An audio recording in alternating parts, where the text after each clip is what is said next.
함께 보실 말씀은 조금 긴데요. 사도행전 1장 15절로 26절의 말씀입니다. 사도행전 1장 15절로 26절의 말씀입니다. 사도행전 1장 15절부터 26절의 말씀을 한 절씩 천천히 교독하도록 하겠습니다. 모인 무리의 수가 약 120명이나 되더라. 그때에 베드로가 그 형제들 가운데서 일어서서 이르되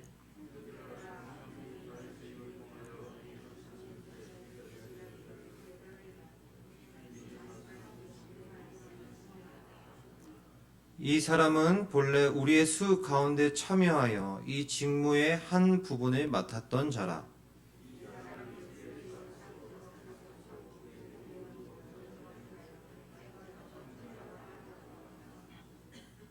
이 일이 예루살렘에 사는 모든 사람에게 알리어져 그들의 말로는 그 밭을 아겔다마라 하니 이는 피밭이라는 뜻이라.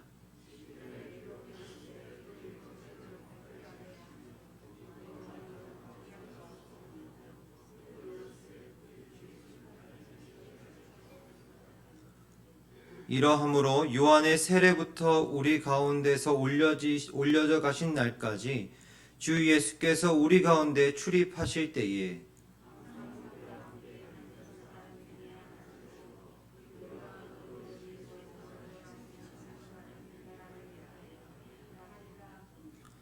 그들이 두 사람을 내세우니 하나는 바사바라고도 하고 별명은 유수도라고 하는 요셉이요 하나는 matti아라.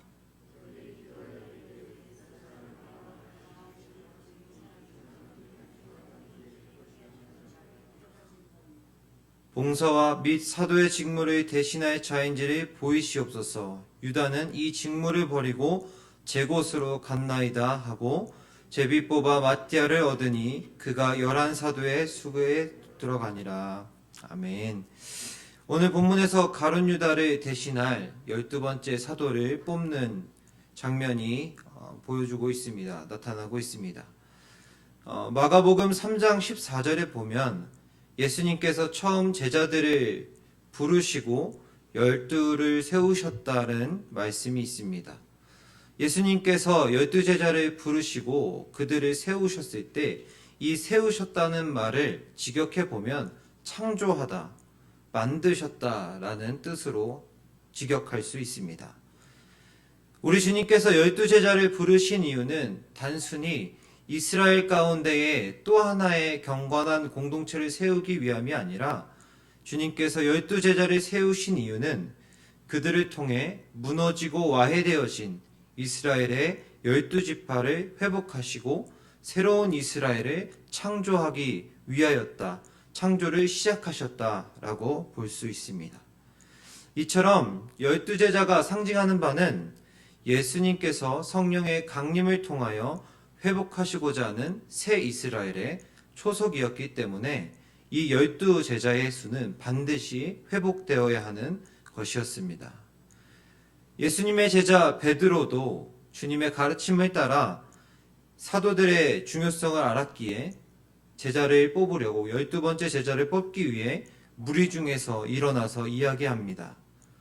그런데 여기서 베드로는 자신이 수제자라는 권위에 기대어서 이야기하는 것이 아니라 예수 그리스도의 말씀, 하나님의 말씀에 기대어 무리들에게 말씀을 전하고 있습니다. 16절의 말씀에서 베드로는 예수님을 잡아간 자들의 앞잡이가 된 가룟 유다에 관한 구약의 말씀이 이루어졌다고 말하고 있습니다. 구체적으로 시편의 말씀들을 근거로 이야기합니다. 먼저 시편 69편 25절의 말씀을 인용합니다. 그들의 거처가 황폐하게 하시며 그들의 장막에 사는 자가 없게 하소서. 이는 다윗을 통해 신정 정치를 행하시려는 하나님의 뜻을 거역하던 아히도벨의 배반을 비판하는 글이었습니다. 그리고 그 아히도벨의 멸망을 예언한 시였습니다. 베드로는 아히도벨의 일이 유다가 예수 그리스도를 대적하여 대적한 일의 예표로 보았습니다. 이어서 109편 8절도 인용하는데 그의 연수를 짧게 하시며 그의 직분을 타인이 빼앗게 하시며 라고 기록합니다. 베드로는 주님이 택하시고 세우신 직분을 귀히 여겼던 것 같습니다. 앞에서 가룟 유다의 거취는 황폐해져야 했고 사라져야만 했지만 우리 주님께서 제정하시고 창조하신 12제자, 12사도를 상징하는 그 사도의 직분은 다른 사람에게 계승되어야 한다고 말하고 있는 것입니다. 그렇습니다. 하나님의 사역에 있어서 인간의 부족한 모습들, 또 인간의 연약한 모습들은 사라지고 없어져야 합니다. 가려져야 합니다. 하나님의 사역의 현장 가운데는 하나님께서 행하신 일들만이 남아 있어야 하고 그것들이 끊어지지 않도록 우리도 최선을 다해서 그것들을 계승해 나아가야 하는 것입니다. 그런데 어떤 이들은 이 대목에서 굉장히 불편함을 느낍니다. 가룟 유다가 불쌍하다는 겁니다. 가룟 유다는 예수님을 팔고 싶지 않았는데 구약에서 이미 기록되었기 때문에 어쩔 수 없이 예수님을 팔았다는 그런 취지의 말입니다. 그러나 이런 주장은 완전히 틀린 이야기라는 것을 우리는 금방 알 수 있습니다. 창세기 3장에서의 일을 생각해 봅시다. 아담과 하와가 선악과를 먹을 때 하나님께서 아담과 하와에게 동산 중앙에 있는 것은 먹지 말라고 분명히 말씀하셨습니다. 그런데 아담과 하와는 하나님의 말씀을 듣지 않고 누구의 말을 듣습니까? 바로 뱀의 말을 듣습니다. 가룟 유다도 마찬가지입니다. 예수님을 3년이나 따라다녔지만 예수님의 말씀을 듣지 않고 사탄이 그 속에 들어갔을 때 사탄의 말에 청종하는 삶을 살아갑니다. 사탄의 음성을 들었습니다. 예수님의 말씀을 듣지 않고 사탄의 말을 들어 25절, 오늘 본문 25절의 말씀을 보면 유다가 직무를 버리고 제 곳으로 갔다라고 기록합니다. 아무도 가룟 유다의 등을 떠민 적이 없습니다. 예수님을 팔라고 등 떠민 적이 없습니다. 스스로 자기가 자신의 직무를 내버리고 능동적으로 범죄했던 것입니다. 뱀이나 사탄의 속임수가 그들의 죄를 정당화하거나 가볍게 할 수 없습니다. 왜냐하면 뱀이 유혹한다고, 사탄이 속삭인다고 모든 사람이 그 속임수와 그 죄를 범하는 것은 않기 때문입니다. 성경 어디에도 이 가룟 유다를 힘없는 희생자나 자신의 의지에 반하여 예수 그리스도를 배반하도록 운명 지어진 자라고 묘사하는 것이 없는 걸 보면 우리 하나님의 말씀이 다 이루어진 것을 우리는 또 기억할 수 있습니다. 우리도 죄로 물든 세상 가운데 살아가기에 죄에 노출되어 있고 죄를 범할 위험에 노출되어 있습니다. 또한 우리 자신들 모두 부족하고 연약한 자들이기에 하나님 앞에 범죄하지 않는다고 장담할 수는 없습니다. 그러나 우리가 그렇다고 해서 죄를 범하는 것이 또 너무 쉬워져서는 안 되겠습니다. 그렇기 때문에 우리는 더욱더 우리의 시선을 죄악이 만연한 세상을 향하는 것이 아니라 거룩한 하나님 나라에 고정해야 하는 것입니다. 유다를 제외한 11명의 제자들은 주님께서 공생의 기간 동안 이루어 가신 하나님의 나라에 그들의 시선을 고정했습니다. 주님의 몸뿐 아니라 주님과 함께 몸과 마음을 함께 했습니다. 우리의 인생도 이를 닮아가길 소망합니다. 그리하여 비극의 주인공이 아니라 하나님 나라에 참여하는 축복의 주인공 되시길 바랍니다. 이어서 21절과 22절에서는 사도의 자격 요건이 기록되어 있습니다. 첫 번째는 항상 우리와 함께 다니던 사람이어야 했습니다. 사도로 선출하기 위해서는 최대한 기존 사도들과 같은 경험을 가지고 예수님의 사역을 이해할 수 있는 사람이어야 했습니다. 우리 주님께서는 기적이나 치유를 포함한 여러 사역들을 혼자서도 충분히 하실 수 있었습니다. 그럴 능력이 있으신 분이었습니다.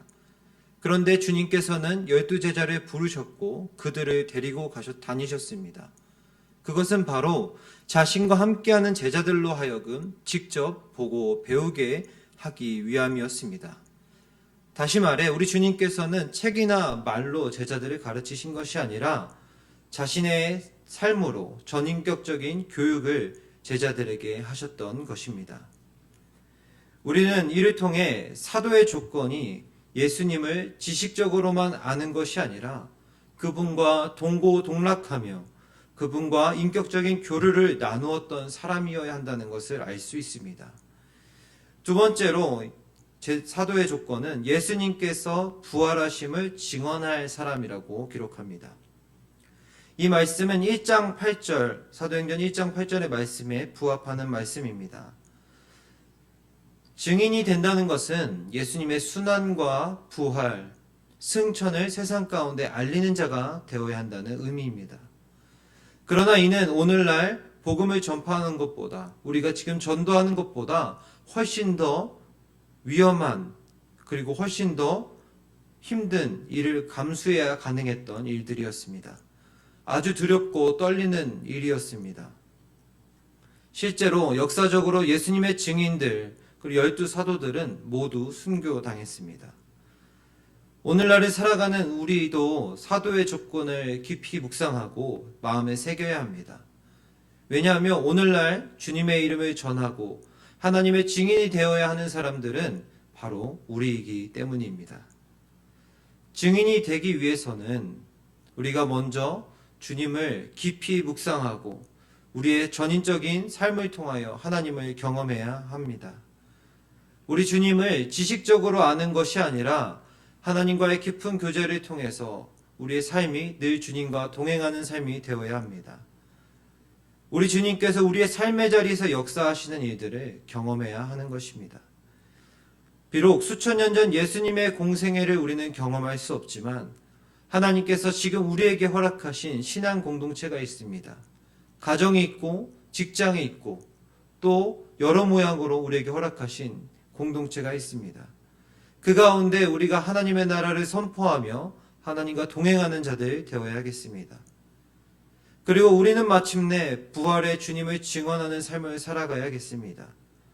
그러나 우리는 다른 사람에게 주님을 증거하기보다는 그 외적인 부분들을 증언하는 삶을 지금까지 더 많이 살아왔던 것 같습니다. 전도하는 분들을 보면 교회 다니면 이것이 좋다, 저것이 좋다, 내가 기도 응답을 받았다 라는 이야기들을 나누는 것을 봅니다.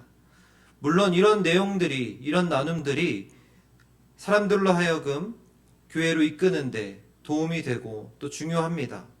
개인의 신앙적인 부분이 풍성해지는 부분들도 중요한 이야기입니다. 그러나 우리가 궁극적으로 전해야 할 말은 하나님께서 우리를 사랑하셨고 죽으셨고 부활하셨다는 메시지입니다. 우리의 형편이 어려워지더라도 사방이 막혀 솟아날 구멍이 보이지 않는 우리의 답답한 삶의 상황에 우리가 갇힌다 하더라도 우리의 영혼을 살리시고 우리에게 천국 소망을 허락하신 우리 하나님과 함께하면 우리가 다시 회복될 수 있고 이 땅 가운데 소망을 품고 우리가 살아갈 수 있게 되는 것입니다. 우리가 부활의 주님의 증인이 된다는 것은 이를 전하는 일임을 기억했으면 좋겠습니다. 우리가 모두 부활의 주님께 소망을 두고 이 땅 가운데 하나님의 나라를 이루어 나아가는 귀한 주님의 증인들 되시기를 간절히 원합니다. 함께 기도하시겠습니다. 사랑의 하나님, 오늘 말씀을 통하여 사도의 직분을 우리가 살펴보았습니다. 하나님께서 오늘 이 땅 가운데 2021년을 살아가는 우리에게 주님의 증인이 되라고 말씀하십니다. 주님께서 허락하신 이 말씀을 마음에 새겨 마음에 아로새겨서 우리가 우리의 삶의 자리 가운데 주님을 전하며 하나님께 기쁨이 되는 우리의 삶의 자리 되게 하여 주옵소서. 하나님과 나는 우리의 깊은 그 사랑 이야기들이, 하나님께서 우리에게 하신 그 사랑의 이야기들이 우리의 삶의 자리들에 우리의 이웃과 우리의 가정과 또 우리와 관련된 모든 이들에게 흘러갈 수 있는 축복을 누리는 삶 될 수 있도록 인도하여 주옵소서. 오늘도 우리를 지켜주시고 우리를 보호하실 예수님의 이름으로 기도드립니다. 아멘. 함께 주기도문 하겠습니다. 하늘에 계신 우리 아버지, 아버지의 이름을 거룩하게 하시며 아버지의 나라가 오게 하시며 아버지의 뜻이 하늘에서와 같이 땅에서도 이루어지게 하소서. 오늘 우리에게 일용할 양식을 주시고 우리가 우리에게 잘못한 사람을 용서하여 준 것 같이 우리의 죄를 용서하여 주시고 우리를 시험에 빠지지 않게 하시고 악에서 구하소서. 나라와 권능과 영광이 영원히 아버지의 것입니다. 아멘.